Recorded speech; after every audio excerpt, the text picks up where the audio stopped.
Hello students, कैसे हैं आप लोग। उम्मीद करता हूं आप लोग अच्छे होंगे, स्वस्थ होंगे और अपने स्वास्थ्य के साथ साथ अपनी पढ़ाई का भरपूर ख्याल रखे होंगे। स्टूडेंट्स, आज की इस वीडियो की शुरुआत एक छोटी सी प्यारी सी कहानी से करने वाला हूं मैं।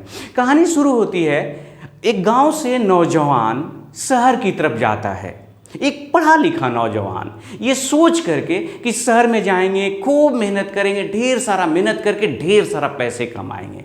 शहर में जब वो पहुंचता है, काम में खोजता है, लेकिन उसे कोई काम धंधा नहीं मिलता है और इस प्रकार से वो निराश होने लगता है। निराश होकर के वह एक पार्क में बैठा हुआ था, रो रहा था और ये सोच रहा था कि मैं क्या सोच करके इस गांव से शहर आ गया। तब तक उसी पार्क में टहल रहे एक उद्योगपति की नज़र उस नौजवान पे पड़ी। उस उद्योगपति ने नौजवान से पूछा कि नौजवान, तुम यहाँ रो क्यों रहे हो। नौजवान ने अपनी पूरी आपबीती, अपने दुखड़ा सुनाया कि कैसे वो शहर में आया ये सोच के कि वो पसीने बहाएगा, बहुत मेहनत करेगा और ढेर सारा पैसे कमाएगा, लेकिन यहाँ तो कोई काम ही नहीं है। तो उस उद्योगपति ने कहा कि मैं तुमसे एक छोटा सा सवाल पूछूंगा, अगर जवाब दे देते हो तो तुम्हारी नौकरी हमारी फैक्ट्री में पक्की। नौजवान खुश हुआ, बोला क्या, पूछिए, जो पूछना है पूछिए, हम जवाब देने के लिए तैयार हैं। उस फैक्ट्री के मालिक ने नौजवान से पूछा कि बताओ, तुम बोल रहे थे कि पसीना बहाना चाहते हो, इतना मेहनत करना चाहते हो, तो पसीने का अणु सूत्र क्या होता है, ये बता दो। नौजवान ने पूरे विस्तार पूर्वक इत्मीनान से उस फैक्ट्री के मालिक को जवाब दिया, संतुष्ट किया और आज वो नौजवान उस फैक्ट्री का मैनेजर है। तो आज स्टूडेंट्स इस वीडियो में जानने की कोशिश करेंगे कि उस नौजवान ने फैक्ट्री के मालिक को ऐसा कौन सा जवाब दिया कि वो संतुष्ट हुआ और उसको अपने काम पे, अपने फैक्ट्री में लगा दिया, मैनेजर का पद दिया। इसी तरह से और भी बहुत सारे सवाल, जैसे चीनी का सूत्र C12H22O11 होता है, आप जानते हैं, लेकिन गुण का सूत्र क्या होता है, जो मीठा है, गुण है, उसका सूत्र क्या होता है। पानी का सूत्र जानते हैं H2O, लेकिन वर्षा के पानी का सूत्र क्या होता है, नाली के पानी का सूत्र क्या होता है। कॉपर जो है उसका संकेत तो आपको याद है Cu, लेकिन पीतल का संकेत क्या होता है आपको पता है। अगर आपने कोई सोने का अगर ऑर्नामेंट्स पहन रखा है, कोई गहना पहन रखा है, तो क्या उसका संकेत EU लिखें कि न लिखें। इस तरह के अनेकों सवाल, इंटरेस्टिंग सवाल आज के इस वीडियो में जानने की कोशिश करेंगे। तो आइए जानने की कोशिश करते हैं कि क्या है इन सभी इंटरेस्टिंग सवाल के जवाब। इसके लिए एक टॉपिक बनाइए, यौगिक और मिश्रण। इसमें सबसे पहले यौगिक को समझेंगे, मिश्रण को समझेंगे, फिर दोनों में अंतर करने की कोशिश करेंगे, फिर सवाल बनाएंगे। तो सबसे पहले यौगिक के बारे में।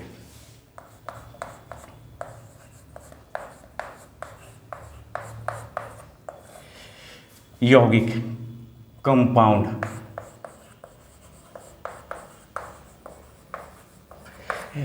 स्टूडेंट्स, कंपाउंड के बारे में बहुत पहले से आप पढ़ते आ रहे हैं कि जब दो तत्व आपस में अभिक्रिया करते हैं, रासायनिक अभिक्रिया करते हैं, तो यौगिक का निर्माण होता है।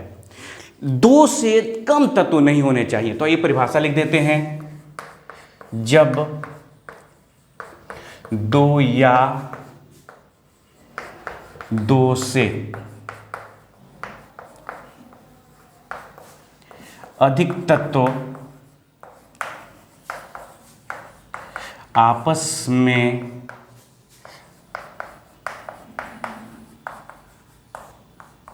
रासायनिक अभिक्रिया करते हैं,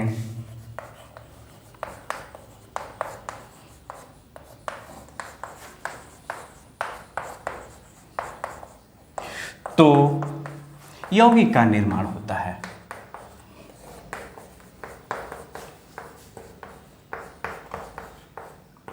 निर्माण होता है। अब देखिए स्टूडेंट्स, यौगिक के बारे में कम से कम 4-5 बात करेंगे, जिससे जो हमने सवाल पूछे शुरू में उनका जवाब देने में हमें सहूलियत हो।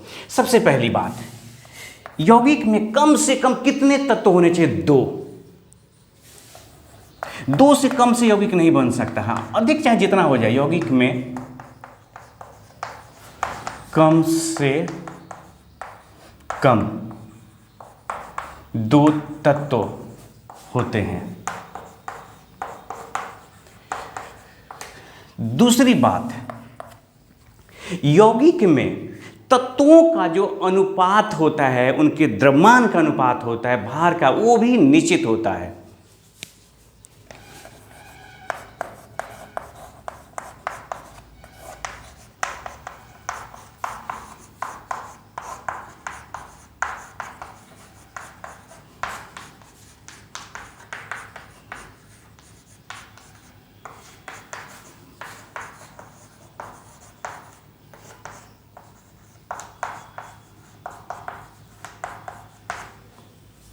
तीसरी बात,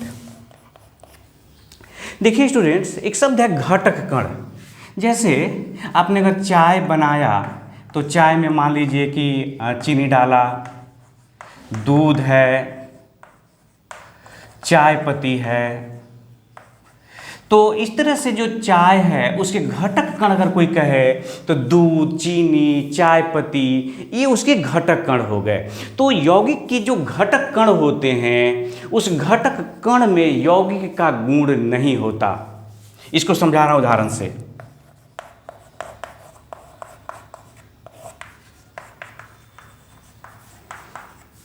घटक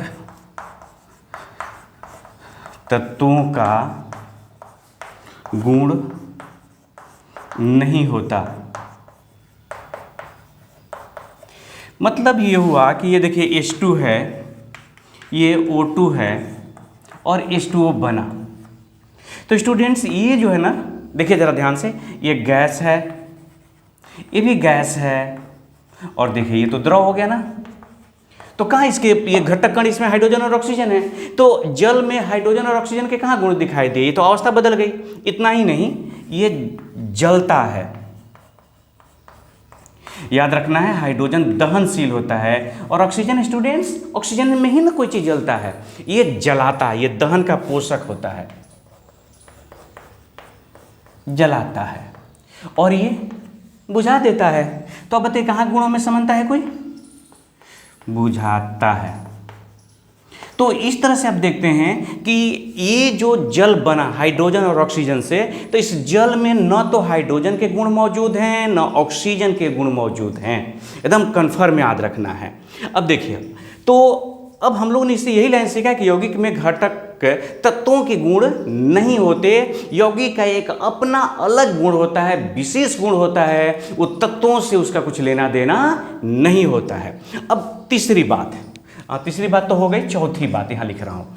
देखिए ये जल जो है, इस जल में, अच्छा अनुपात निश्चित की बात कर रहे थे, तो देखिए यहाँ हाइड्रोजन की अगर अनुपात की बात करें तो 2 ग्राम, ये कितना है तो 16, आप एक अनुपात क्या कर सकते हैं इसको 8, एकदम बिल्कुल फिक्स होगा, निश्चित होगा कि इसमें से अगर चाहते हैं कि हाइड्रोजन में से हाइड्रोजन और ऑक्सीजन अलग कर दें, तो भौतिक विधियों के द्वारा आप अलग नहीं कर सकते।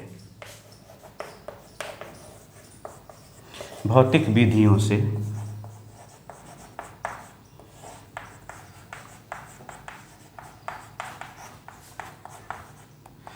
यौगिक के घटकों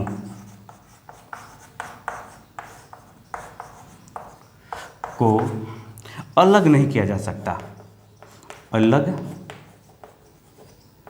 नहीं किया जा सकता।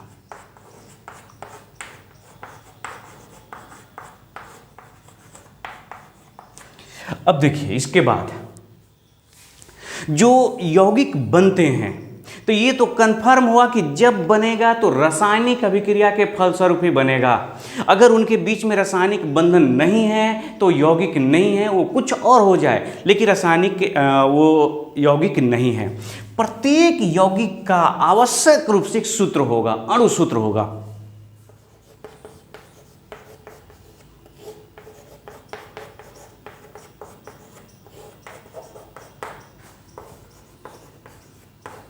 मोलिक्यूलर फार्मूला होगा ही होगा, होता है। ऐसा नहीं हो सकता कि कोई यौगिक है उसका अणु सूत्र न हो, ये संभव नहीं है। हर स्थिति में यौगिक अगर है तो उसका अणु सूत्र होगा ही होगा। अगर मैं कहूँ कि आपके घर में जो आटा है उसका सूत्र क्या है नहीं जानते हैं, तो इसका मतलब ये भी हो सकता है कि वो यौगिक ही न हो। ये नहीं है कि आप ही नहीं जानते, ये पॉसिबल है कि वो यौगिक न हो। तो इस तरह से और जब हम लोग मिश्रण को पढ़ेंगे, एक साथ करेंगे, तो और ज़्यादा क्लियर कर पाएंगे कि यौगिक और मिश्रण क्या अंतर हैं और किस तरह से होते हैं। पहले इसको इतना नोट करिए, फिर और देखते हैं आगे। आइए स्टूडेंट्स, यौगिक के बारे में कुछ और महत्वपूर्ण बात। देखिए, जब यौगिक बनते हैं ना तो ऊष्मा में परिवर्तन हो सकता है, ऊष्मा का उत्सर्जन हो सकता है, ऊष्मा का अवशोषण हो सकता है। मतलब अभिक्रिया ऊष्मा छेपी हो सकती है या ऊष्मा शोषी हो सकती है।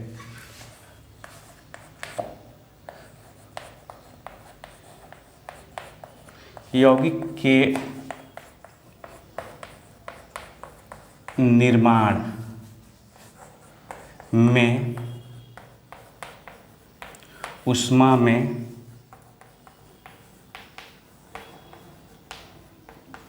परिवर्तन हो सकता है। मतलब ऊष्मा का उत्सर्जन हो सकता है और अवशोषण हो सकता है। अगला पॉइंट देखिए, जो यौगिक होते हैं ना स्टूडेंट्स, उसको ब्रॉडली अगर डिवाइड करें, अच्छा यौगिक को एकदम शुद्ध पदार्थ माना जाता है। मिश्रण को अभी हम लोग बात करेंगे, उसको हम लोग शुद्ध कहेंगे, लेकिन यौगिक आपके लिए क्या है तो शुद्ध पदार्थ होता है। कि यौगिक दो प्रकार के होते हैं मुख्य रूप से, अगर बांट दें, यौगिक दो प्रकार के होते हैं। कौन कौन से दो प्रकार के हैं तो देखिए,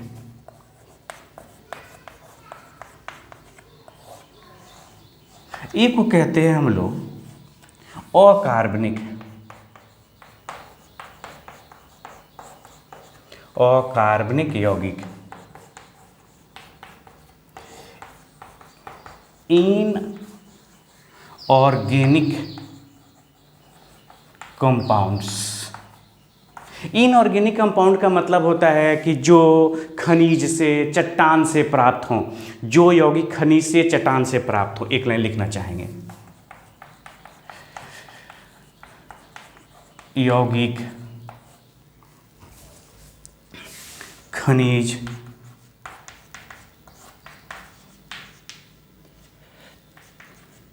चट्टानों ईटीसी से प्राप्त हो। अब देखिए, दूसरा है कार्बनिक।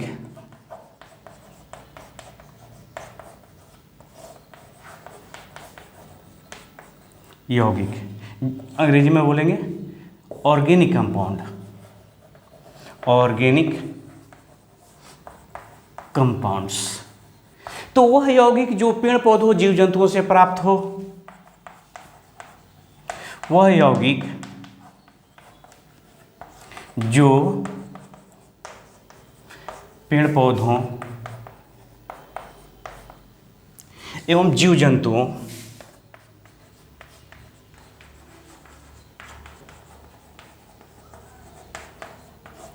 से प्राप्त होता है।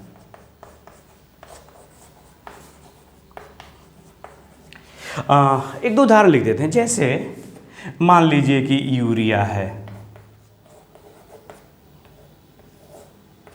यूरिया हो गया। अगर गोंद की बात कर दें, स्टार्च,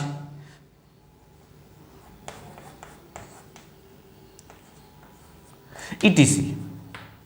अकार्बनिक यौगिक की बात कर रहे हैं, यहाँ पर भी लिख दें अगर हम, जैसे बहुत सारे हैं, सैकड़ों के संख्या में हैं। जैसे NaCl है, H2O है। अब देखिए स्टूडेंट्स, कार्बनिक जो यौगिक है ना, उसकी जो पहचान है उसमें कार्बन का होना जरूरी है। कार्बनिक यौगिक में कार्बन का होना अत्यंत आवश्यक है।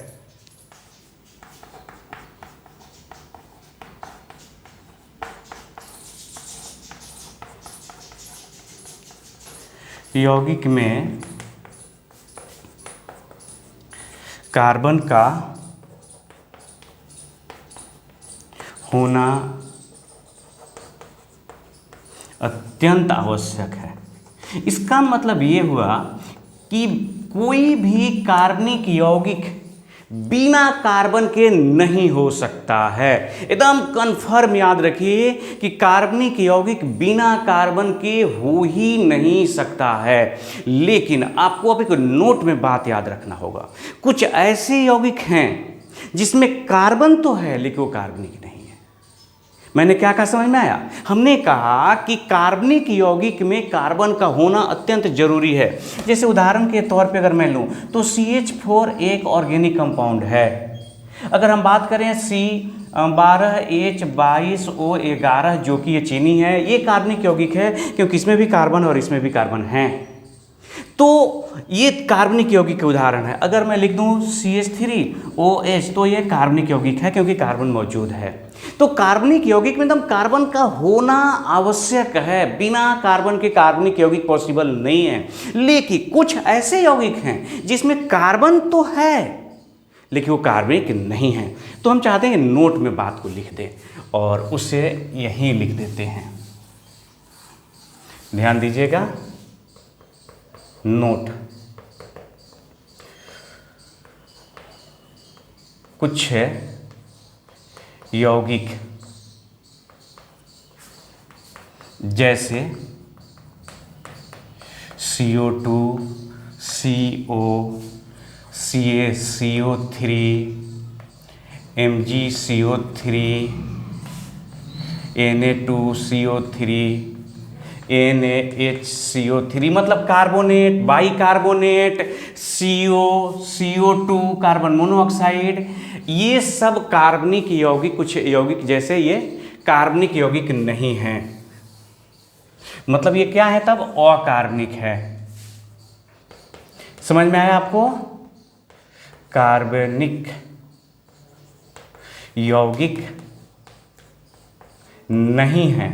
इनके जो गुण है ना कार्बनिक यौगिकों के, जब हम लोग ऑर्गेनिक केमिस्ट्री पढ़ेंगे तो कार्बनिक यौगिकों के कुछ गुण भी होते हैं, केवल कार्बन रहने मात्र से नहीं हो जाते हैं। आप किसी उच्च खानदान में पैदा होने से ही आप विद्वान नहीं हो जाते हैं। तो कार्बन रहने मात्र से ही कोई कार्बनिक नहीं हो जाता। कार्बनिक होने के लिए कुछ शर्तें हैं, उस शर्तों का पालन करना पड़ता है। हाँ, यह बात जरूर याद रखिएगा कि बिना कार्बन के कोई कार्बनिक यौगिक नहीं हो सकता, लेकिन कार्बन होने के बावजूद भी कुछ यौगिक कार्बनिक नहीं होते हैं। यह ऑब्जेक्टिव में आपसे पूछा जा सकता है कि निम्न में से कौन कार्बनिक है, कौन कार्बनिक नहीं है। तो इसको नोट करिए। आगे पढ़ते हैं मिश्रण के बारे में। आइए स्टूडेंट्स, मिश्रण को समझते हैं, क्या है मिश्रण, और उसके बाद दोनों में अंतर, फिर सवाल। जब दो या दो से अधिक पदार्थ आपस में बिना रासायनिक अभिक्रिया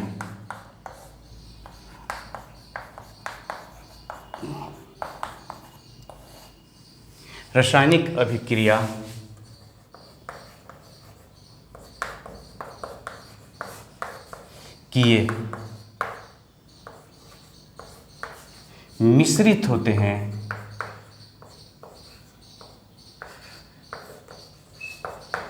मिश्रित माने मिलते हैं, होते हैं, तो मिश्रण बनता है, मिश्रण प्राप्त होता है।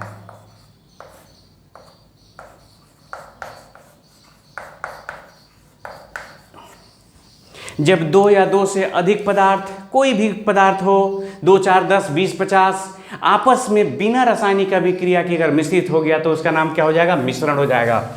यहाँ पर भी कुछ मिश्रण के बारे में बात करेंगे, और उसमें पहली बात कि मिश्रण में घटकों का अनुपात निश्चित नहीं होता।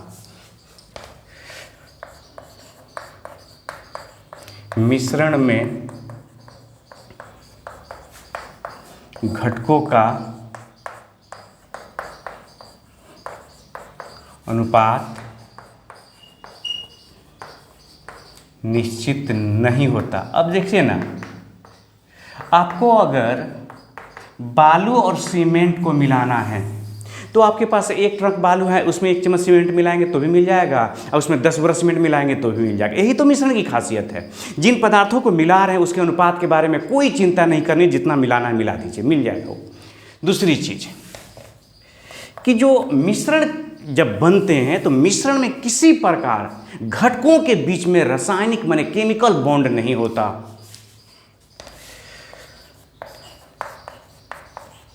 मिश्रण में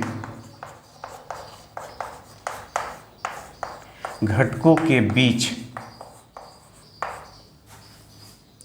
केमिकल बॉन्ड माने रासायनिक बंधन बॉन्ड नहीं होता है।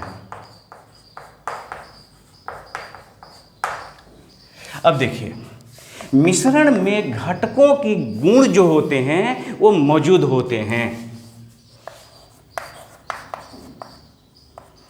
मिश्रण में घटकों के गुण मौजूद होता है, मौजूद रहता है।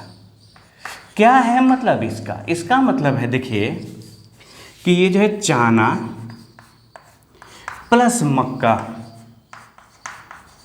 आपने मिला करके एक मिश्रण तैयार किया। ये हो गया चाना मक्का, चाना प्लस मक्का, ये बना मिश्रण। तो अब बताइए, अगर मान ली कि भूजा हो गया चाना, ये पका हुआ मक्का है ये, तो इस मिश्रण में चाना का गुण अभी भी मौजूद है, मक्का का भी गुण मौजूद है, यही है मिश्रण। और जानते हैं बहुत महत्वपूर्ण पॉइंट जो आगे काम करने वाला है, मिश्रण का न तो कोई रासायनिक सूत्र होता है, कोई सूत्र नहीं होता, न संकेत रहता है। मिश्रण का न तो कोई रासायनिक सूत्र होता है और नहीं कोई संकेत, संकेत भी नहीं होते, सूत्र भी नहीं होते और नहीं कोई संकेत। अब देखिए, मिश्रण के जो घटक कण हैं उनको भौतिक विधि से, जैसे मान लीजिए कि बालू में और मिल गया, मान लीजिए कि पत्थर मिल गया, तो बालू और पत्थर को अलग, बालू और मिट्टी मान लीजिए कि मिल गया तो उनको आप अलग कर सकते हैं भौतिक विधि से चुन के। जैसे चाना मक्का मिला है, इनको चुन के अलग किया जा सकता है। तो मिश्रण के घटकों को भौतिक विधि से अलग किया जा सकता है। मिश्रण के घटकों को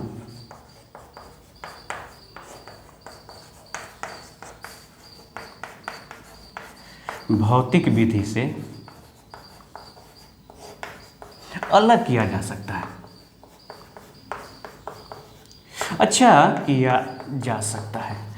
स्टूडेंट्स, अगर यौगिक है तो क्या उसके घटकों को अलग ही नहीं करेंगे क्या? ये मैं आपके ऊपर एक छोड़ देता हूँ क्वेश्चन, आप घर पे सोचेंगे और मुझे कमेंट करके बताएंगे कि हाइड्रोजन और ऑक्सीजन से मिलकर जल बना है, तो क्या वो हाइड्रोजन ऑक्सीजन अलग ही नहीं होगा? कैसे अलग करेंगे? गर्म करेंगे क्या? गर्म करेंगे तो एक साथ ना वाष्प बन जाएगा, वाष्प तो जल ही है। तो इस तरह से आप उसको गर्म करने से भाई ये तो काम नहीं चलने वाला। मुझे कमेंट करके बताएंगे को कैसे, आपको मैं बता रहा हूँ अलग कर सकते हैं। आप साइंस के विद्यार्थी हैं, कोई बड़ी बात है ही नहीं आपके लिए, तो कैसे उसको अलग करेंगे आपको मुझे बताना है, सूचित करना है। अब देखिए अगला पॉइंट है। अगला पॉइंट ये है कि मिश्रण के निर्माण में ताप, दाब, ऊष्मा का कुछ लेना देना नहीं है। अगर मिट्टी को बालू में मिलाना है तो गर्म करना, ठंडा करने की जरूरत है क्या? नहीं ना। तो मिश्रण के निर्माण में ताप, दाब की आवश्यकता नहीं होते। मिश्रण के निर्माण में ताप, दाब, ऊष्मा की आवश्यकता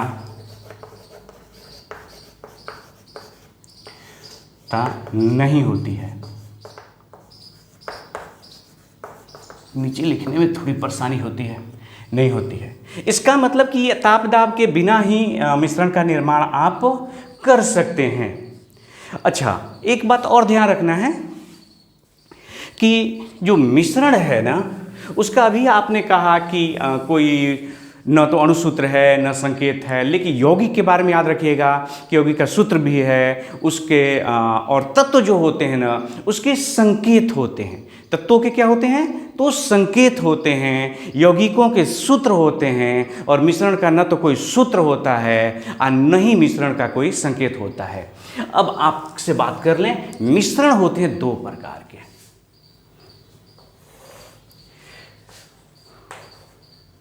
यहां पर लिख देते हैं सीधे। देखिए, जो मिश्रण है, मिक्सचर, वो है दो तरह के। एक को कहते हैं समांगी मिश्रण,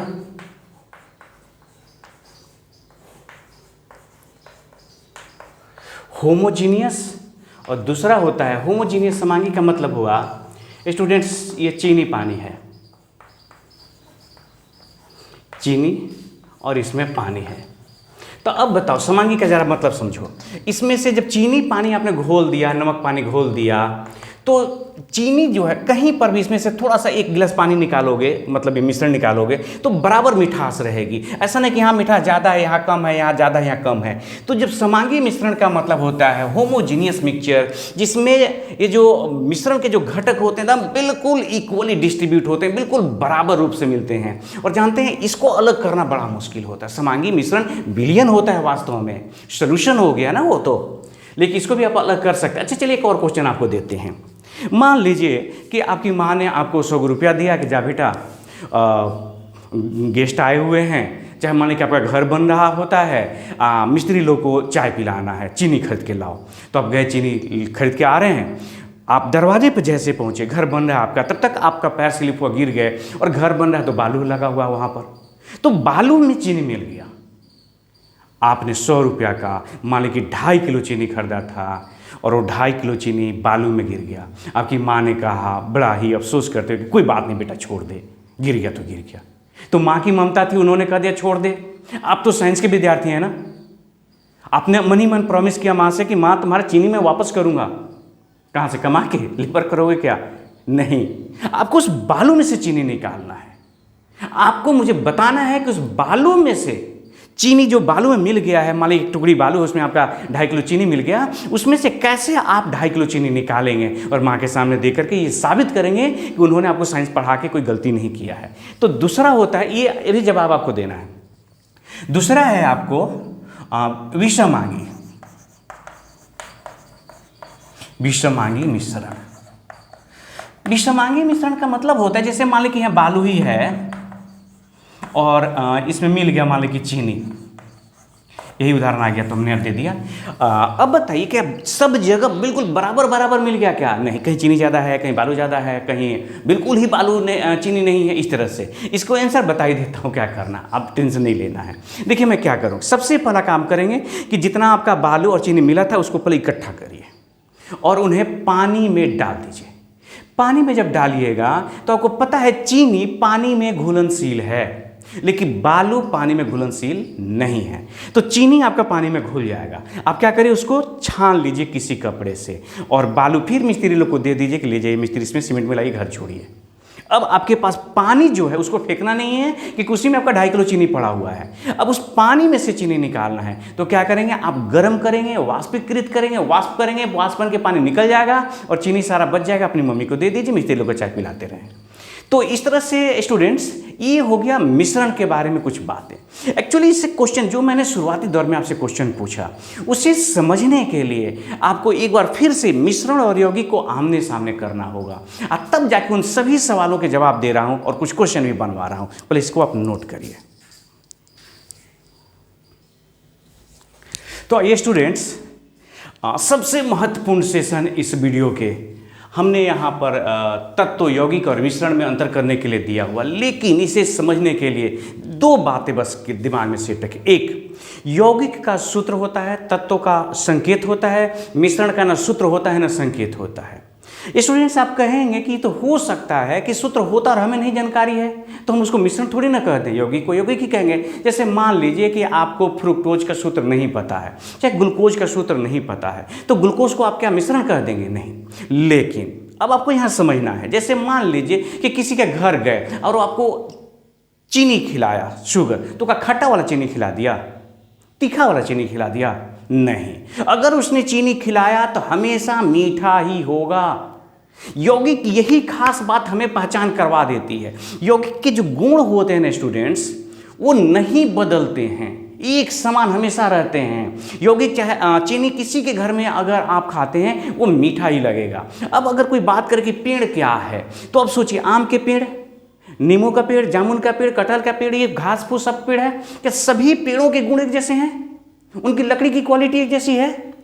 नहीं ना।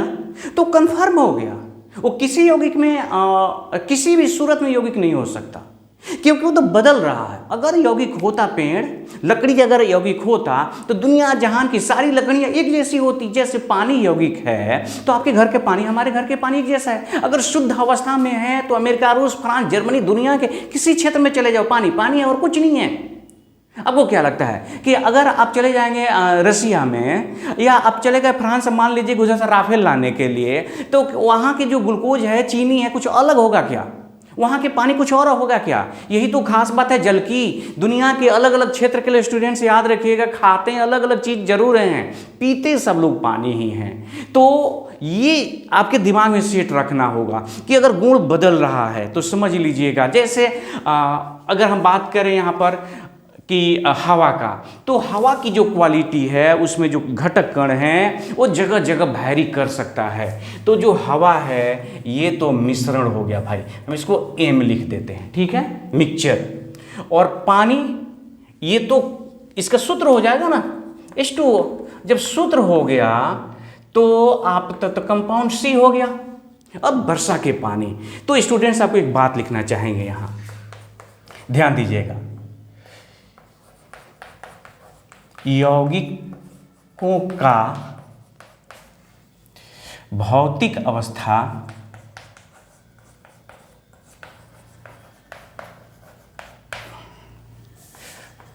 बदलने, बहुत महत्वपूर्ण बात है, बदलने से रासायनिक गुण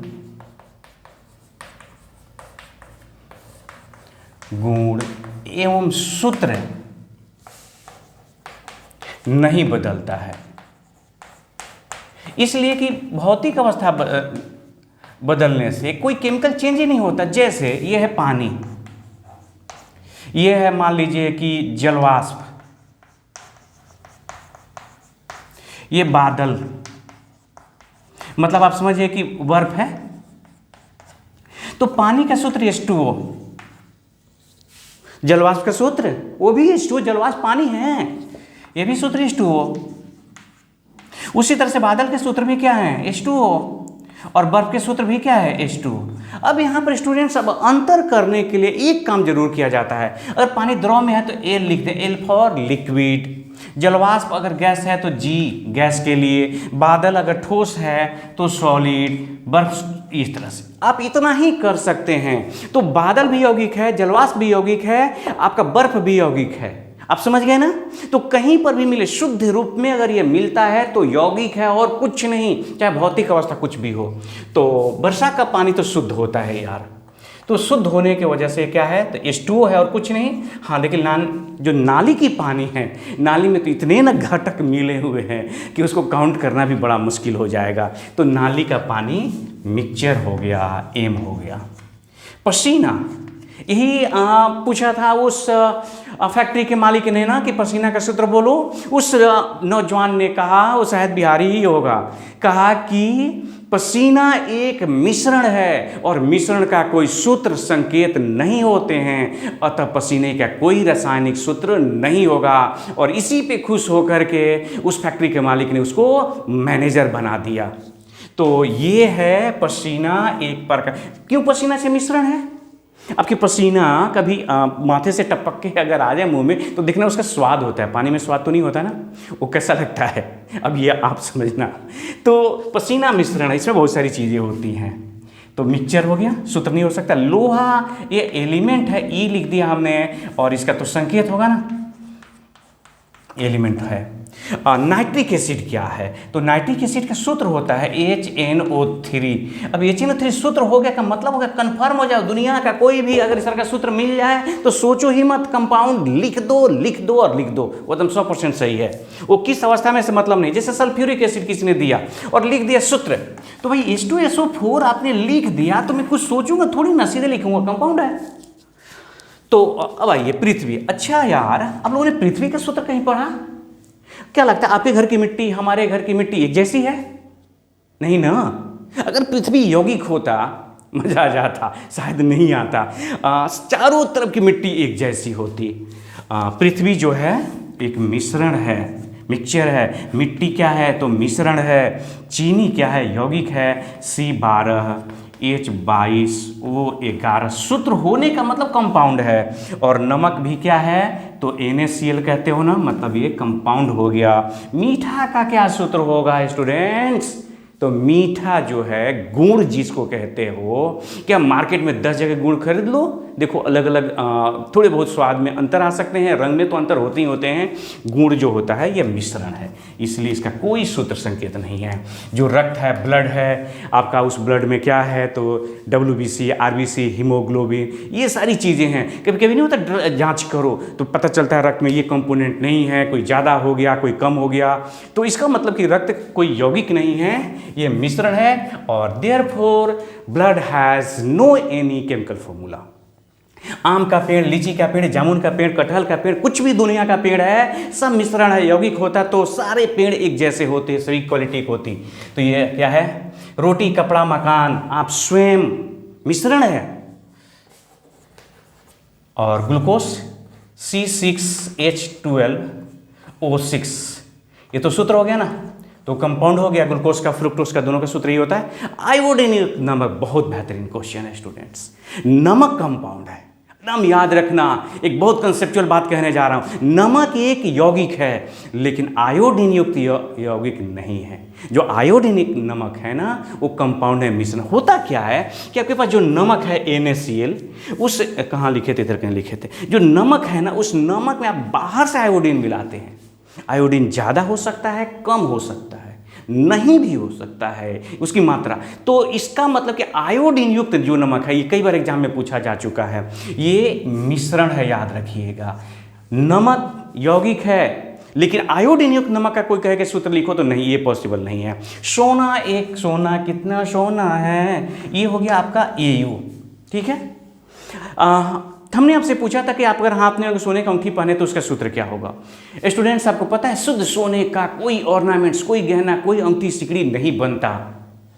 मतलब उसमें बाहर से कुछ मिलाते हैं, अक्सर उसमें कपर मिलाया जाता है। अब सोचो जब बाहर से मिला दिया तो शुद्ध रहा? नहीं रहा ना।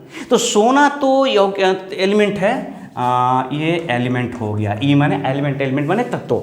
तो लेकिन 22 कैरेट का सोना, 20 कैरेट का सोना, बोलो मिश्रण है, क्योंकि इसमें दो, देखिए 24 कैरेट के सोने के सोना समझते हैं ना, तो 2 कैरेट इसमें शुद्ध मिला दिया गया। इसका मतलब 22 कैरेट सोना इज मिक्सचर।